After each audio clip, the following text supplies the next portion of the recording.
ప్రతి మగాడు విజయం వెనక ఒక ఆడది ఉంటుందమ్మా. నీ భర్త బాధ్యతల్లో చివరి వరకు తోడుగా ఉంటావు కదూ?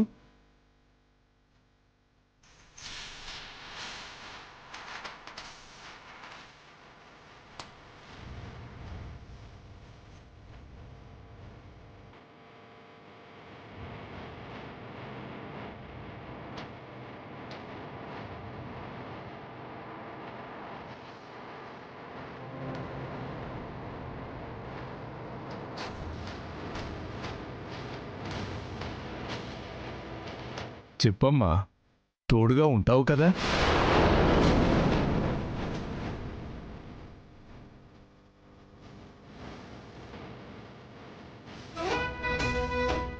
చెప్పమ్మా.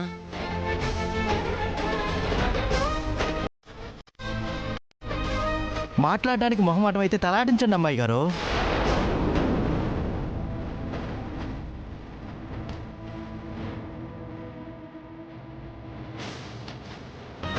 తను సియా కాదు కదా, చివరి వరకు తోడుగా ఉంటానని ఎలా మాట ఇవ్వగలుగుతుంది?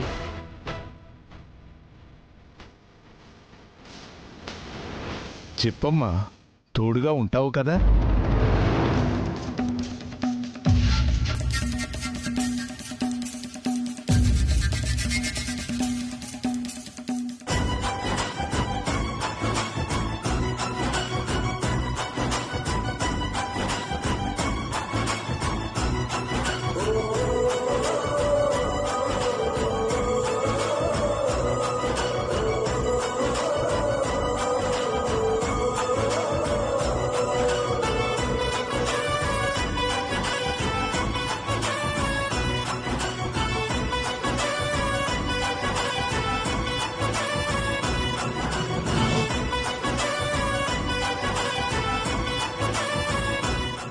మంచిది.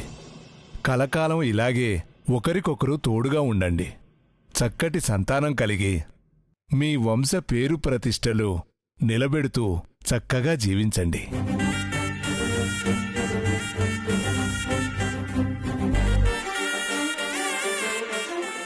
ఇంకో ముఖ్య విషయం, వివాహానికి ఎలాంటి ప్రాముఖ్యత ఉందో, షష్ఠిపూర్తికి ఎలాంటి ప్రాముఖ్యత ఉందో, ఈరోజు ఈ కార్యక్రమానికి కూడా అంతే ప్రాముఖ్యత ఉంది.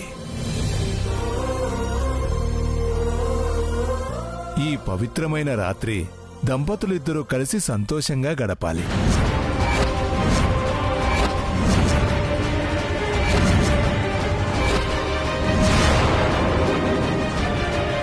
అలాగే గురువుగారు.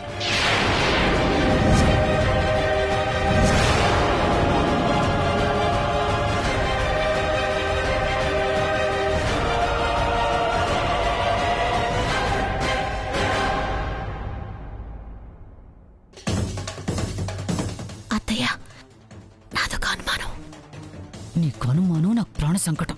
ఏంటో చెప్పు.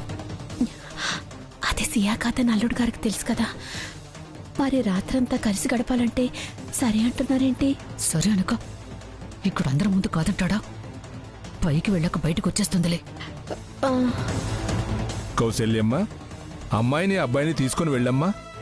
అలాగే గురువుగారు. అమ్మో, ఇదే అవకాశం అనుకుని ఇద్దరూ రాత్రంతా గడిపేస్తారు. నా మనవరాలి కొంప కొల్లేరైపోతుంది. లోపలికి వెళ్లకుండా ఎలాగైనా అడ్డుకోవాలి. వైదేహి ముసుగులో ఉంది కాబట్టి దేవాంశ్కి తెలియలేదు. గదిలోకి వెళ్ళిన తర్వాత ముసుగు తీసాక తెలిస్తే, ఈ విషయం బయటకు వస్తే గొడవ చేయడానికి నా కొడుకు రెడీగా ఉన్నాడు. గదిలోకి వెళ్ళడానికి ముందే ఈ విషయం దేవాంశ్కి చెప్పాలి.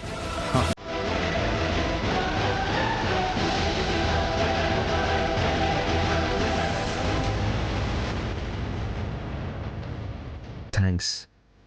చివరి వరకు తోడుగా ఉంటావా అంటే తలాడించావు. ఉంటావా? ఏయ్, ఏంట్రా గుసగుసలు? గదిలోకి వెళ్ళి కబుర్లు చెప్పుకుందిర్లే.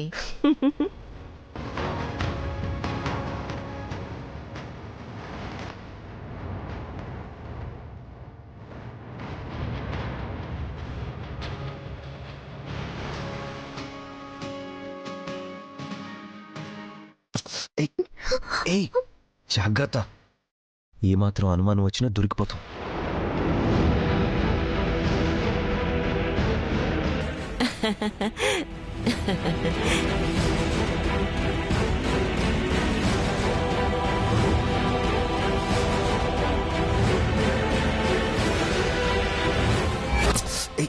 ఏయ్ జాగ్రత్త, ఏమాత్రం అనుమానం వచ్చినా దొరికిపోతాం. అసలు ఈ విషయం దేవాంశకు కూడా తెలుసా? తెలుసు కూడా వైదేహిని భార్య స్థానంలో ఉంచి హోమం చేయించడానికి ఎలా ఒప్పుకున్నాడు? అసలు ఏం జరుగుతుంది?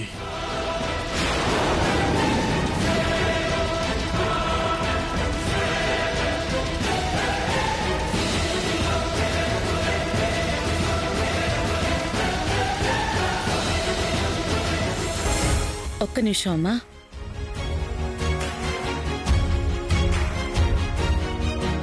ఇదిగో అమ్మా.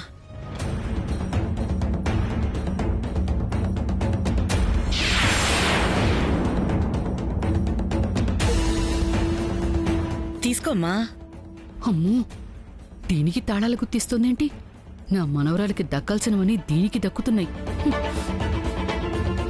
ఇక నుంచి నీ భర్త అన్ని బాధ్యతలు స్వీకరించాడు కాబట్టి అతనికి భార్యగా ఈ ఇంటి బాధ్యతలన్నీ నీవే. తీసుకో. మనవడా తీసుకో.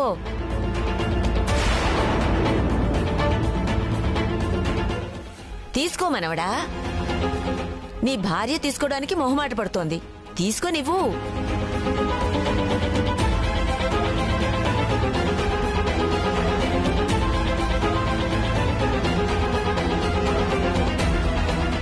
మనవడా, తాళాలు గుత్తి ఎక్కడ పెట్టాలో తెలుసు కదా?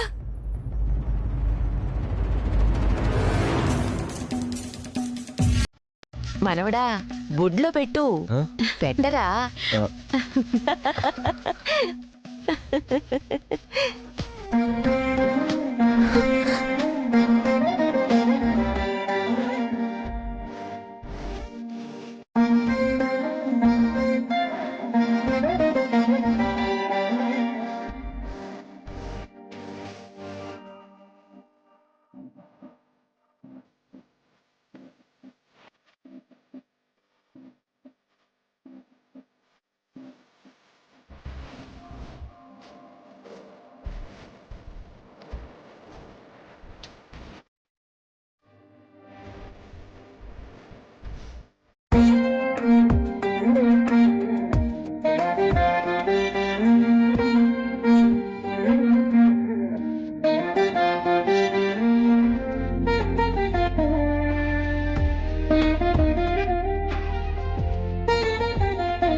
వామ్మో, వ్యవహారం చాలా దూరం పోతుంది. ఇప్పుడు గదిలోకి పోతే ఇంకెంత దూరం పోతుందో. ఎలాగైనా వీళ్ళని ఆపాలి. ఏం చేయాలి? నువ్వు తలదించుకోవటం కాదు, నువ్వు చేసిన పనికి నేను తలదించుకోవాలి. ఆ హోమం ఏమైందో, ఎన్ని మాటలు అంటారో. నీలాంటి కూతుర్ని కన్నందుకు పడక తప్పదు కదా. పద.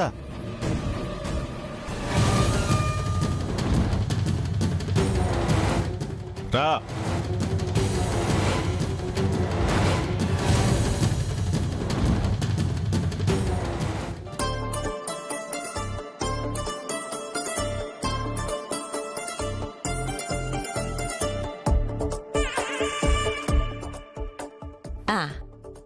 ఇక పదండి. ఆగండి ఆగండి ఆగండి.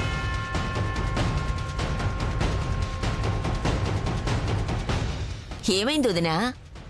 అది అప్పుడే పిల్లలిద్దరినీ లోపలికి పంపించటం ఎందుకు? గురువుగారు పంపించమని చెప్పారు కదా వదినా, అప్పుడే అంటావేంటి?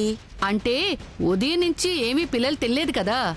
దానికోసమైతే ఏమీ కంగారు పడక్కర్లేదు. ఈ కార్యక్రమం ఉంటుందని ముందే తెలిసి లోపల పలహారాలన్నీ పెట్టించాం. లోపల వాళ్ల పాటలు వాళ్ళు పడతారులే.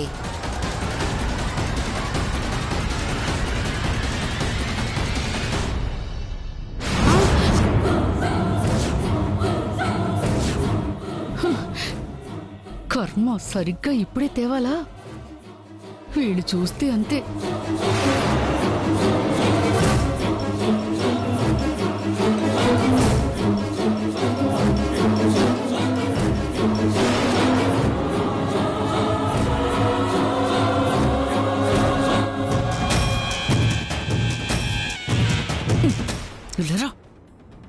రావే రా.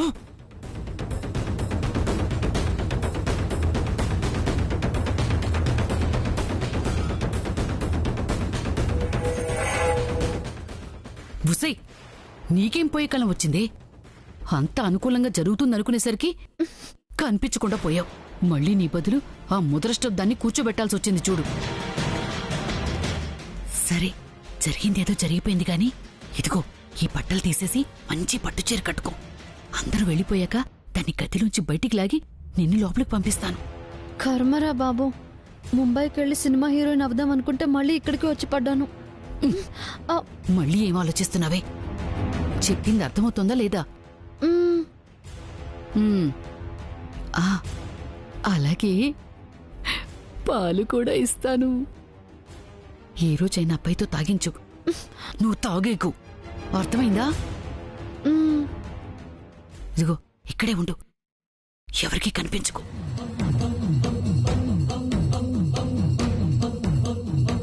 ఏంటో ఈ గోల నాకు. వెళ్దాం పదండి. అన్నయ్య గారు, ఏంటి కనిపించలేదు? ఎక్కడికి వెళ్లారు? అమ్మా అది చిన్న పనుంటే నేనే మా అబ్బాయిని బయటికి పంపించానమ్మా. ఏం చెప్పాలో ఎలా చెప్పాలో తెలియడం లేదమ్మా. మీకు చాలా ఇబ్బంది కలిగి ఉంటుంది. మా అమ్మాయి చేసింది తప్పే. ఇది మొదటి తప్పుగా అనుకుని క్షమించండి. ఇప్పుడు ఏమైందని క్షమించమని అడుగుతున్నావురా? ఏమీ లేదు వదినా, అమ్మాయి రావడం ఆలస్యమైంది కదా, అందుకని క్షమించమని అడుగుతున్నాడు అంతే, ఇంకేమీ లేదు. ప్రతిదానికి కంగారు పడతాడు. పద. అది కాదమ్మా, సియా ఇప్పుడే వచ్చింది కదా. సియా లేకుండా హోమం ఎలా జరిగింది? జరిగింది లేరా, సియా స్థానంలో జాకెట్ ముక్క పెట్టి జరిపించారులే. ఆ గొడవలన్నీ నీకెందుకులే గాని, ఇంటి దగ్గర ఎవరూ లేరు, నువ్వెళ్ళు. మీరు మాత్రం ఇక్కడెందుకు? అందరం వెళదాం పదండి. నేను 4 రోజులు సియా దగ్గర ఉండి వస్తాను లేరా. కోడలు పొద్దునే వస్తుందిలే, నువ్వు వెళితే రాత్రికి వెళ్ళిపో. అమ్మా, సియా ఉదయం నుంచి లేదు కదా, దానివల్ల అయితే సమస్యలేం లేవు కదా. ఏమీ లేదురా, ఉంటే నువ్వు రాగానే అందరూ మీద పడేవాళ్ళు కదా. అంతా బాగానే ఉంది, ఇదిగో నువ్వెళ్ళు. సరే, జాగ్రత్త. అమ్మయ్యా, వీడి బాధ ఒకటి తప్పింది. అత్తయ్యా, ఆయన బాధ తప్పింది సరే, ఇక్కడ సంగతి ఏంటత్తయ్యా? సియా కాదని అల్లుడు గారికి తెలుసు కదా, లోపలికి తీసుకెళ్లి తలుపులు వేశారేంటి? లేకపోతే బయట ఉంచి ముసుగు తీసి సియా కాదు అని అందరికీ చెప్తాడా? ఇదిగో సియా వచ్చింది కదా, సియాని లోపలికి పంపించి దాన్ని బయటికి లాగేద్దాం, పదా.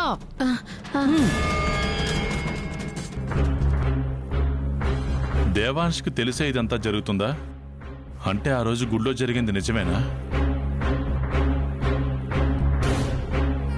దేవాంష్కి వైదేహికి మధ్య ఏమన్నా ఉందా?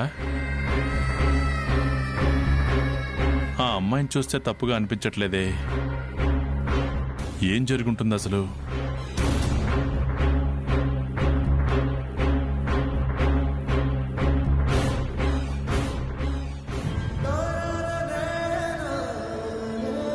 నీకు ఇదంతా ముందే తెలుసు కదా అన్నయ్య. తెలుసు కాబట్టే దేవాంశ్ తప్పు చేశాడని నమ్మి బాధ్యతలు ఇవ్వకూడదు అనుకున్నావు, కానీ తర్వాత బాధ్యతలు అప్పగించావు. నీకు ఏదో నిజం తెలిసి నీ నిర్ణయం మార్చుకున్నావనిపిస్తుంది. ఏంటా నిజం? తప్పుని కూడా ఒప్పని నమ్మిన నిజం ఏమై ఉంటుంది? పొద్దున్నే ఇద్దరిని అడిగి తెలుసుకోవాలి.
అవును, వైదేహి ఏది? ఎక్కడ కనిపించటం లేదు.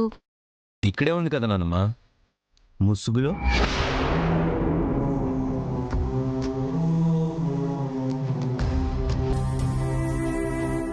నీ భర్త బాధ్యతల్లో చివరి వరకు తోడుగా ఉంటావు కదూ?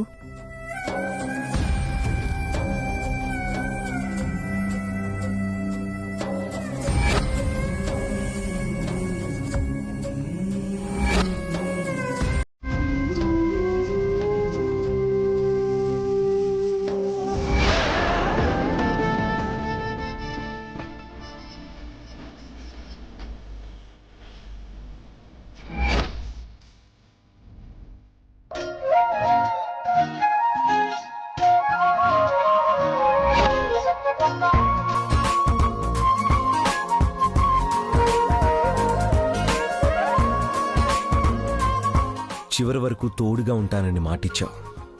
ఉంటావు కదూ?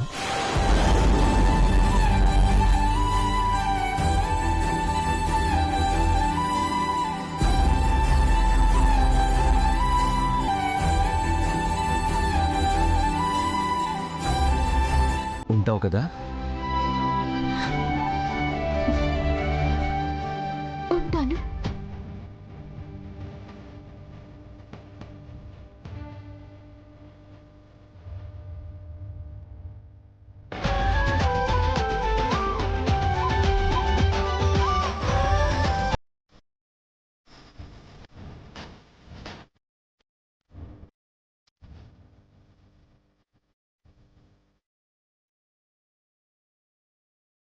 ఎక్కడుండాలో అక్కడే ఉంటాను.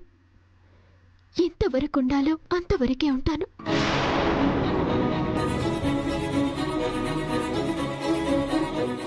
ఎవ్వరికీ అనుమానం రాకుండా హోమం బాగానే జరిగిపోయింది. ఇంకెవ్వరికీ అనుమానం రాకముందే సియా లోపలికొచ్చి నేను బయటికి వెళ్ళిపోతే బాగుంటుంది.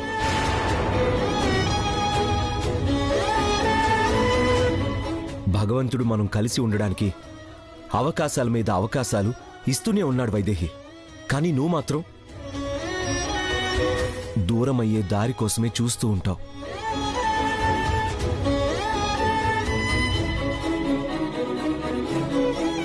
అలా ఎందుకు అనుకోవాలి? వచ్చిన అవకాశాల్ని మీకు అనుకూలంగా మలుచుకొని ఎక్కువ ఆశలు పెంచుకుంటున్నారేమో.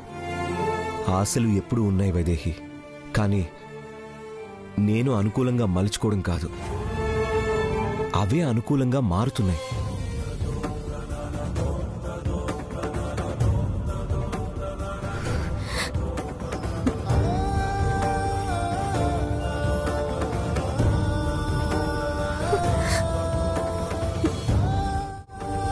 నిన్ను చూడాలి అనుకుంటాను, కనిపిస్తావు. నువ్వు పక్కనుంటే బావుంటుంది అనుకుంటాను, నువ్వు ఉంటావు. నువ్వు నేను కలిసుండగా చూసిన నాన్న కూడా నేను అర్హుణ్ణని తాళాల గుర్తిచ్చాడు.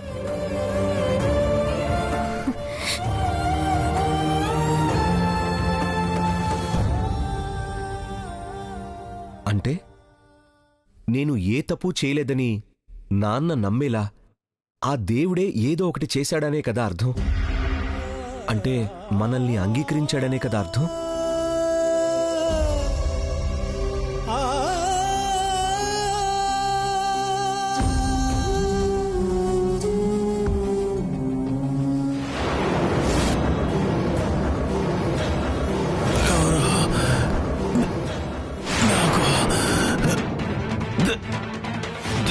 తెలిసిపోయిందమ్మా.